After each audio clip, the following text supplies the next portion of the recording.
Franco De Bono, Jeffrey Pulicino Orlando u Jesmond Muljet mhumiex se jitħallew jikkontestaw l-elezzjoni ġenerali li jmiss fisem il-Partit Nazzjonalista. Din kienet waħda mid-deċiżjonijiet li ħal eżekuttiv tal-Partit Nazzjonalista il-ħamis filgħaxija. F'konferenza tal-aħbarijiet il-Prim Ministru u l-Kap tal-Partit Nazzjonalista Lorenz Gonzi ħabbar il-5 deċiżjonijiet li ħal eżekuttiv fosthom li 3 deputati li f'din il-leġislatura astjenew jew ivvutaw mal-Oppożizzjoni mhumiex se jitħallew jikkontestaw l-elezzjoni mal-Partit Nazzjonalista. 3 deputati illi matul din il-leġislatura f'okkażjonijiet differenti għażlu min jeddhom li ma jsegwux id-direzzjoni tal-wib tal-Gvern.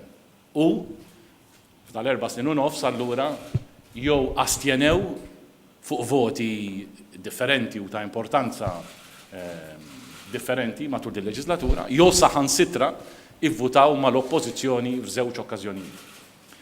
Ir-rakkomandazzjoni tal-amministrattiv meħuda unanimament fl-amministrattiv kienet li daw it-3 deputati ma jitħallewx jikkontestaw l-elezzjoni ġenerali li ġejja. U allura l-isem tagħhom ma jitressaqx għall-approvazzjoni u ma jiġux approvati. Waqt il-laqgħa tal-Eżekuttiv saru diversi interventi fosthom anke mit-3 deputati li mhux se jitħallew jikkontestaw l-elezzjoni li jmiss.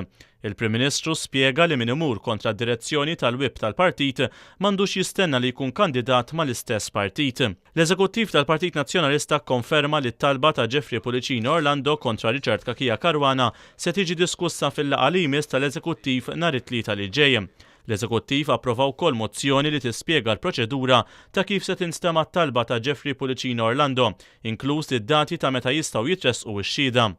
Il-preżentazzjoni li Franco De Bono talab li jagħmel brabta mal-kundanna li saret kontrih fl-aħħar Eżekuttiv se ssir fil-laqgħa ta' wara. L-Eżekuttiv tal-Partit Nazzjonalista approva wkoll 60 kandidat għall-elezzjoni ġenerali li jmiss, fosthom 10 kandidati ġodda.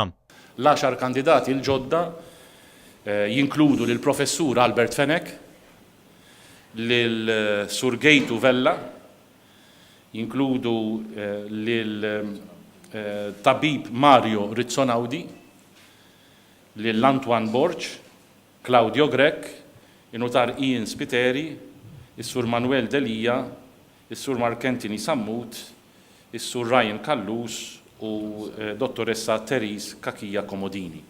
Il-Prim Ministru qal li l-Partit Nazzjonalista qiegħed f'kuntatt ma' aktar persuni li huma kandidati potenzjali għall-elezzjoni li jmiss.